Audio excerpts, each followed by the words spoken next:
मेरे प्यारे भाइयों और बहनों, जैसा कि आप सब जानते हैं कि मौजूदा वक्त में एक अच्छा जॉब पाने के लिए, हायर स्टडीज यानी आला तालीम हासिल करने के लिए, अब्रॉड यानी गैर मुल्क जाने के लिए, सरकारी या प्राइवेट नौकरियां हासिल करने के लिए हम में से हर एक को कम से कम 10वीं या 12वीं पास होना बेहद जरूरी है।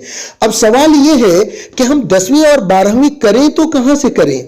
हमारे पास 9वीं की सर्टिफिकेट नहीं है, टीसी नहीं है, हम चाहते तो हैं लेकिन हम कर नहीं पाते हैं।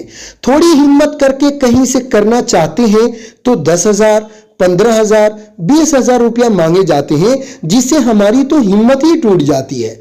अब आपका टेंशन हुआ दूर। इंटरनेशनल इंस्टीट्यूट देवबंद इंडिया के सबसे बड़े बोर्ड NIOS बोर्ड से 10वीं सिर्फ 5,000 रुपया में और 12वीं सिर्फ 7,000 रुपया में करा रहा है।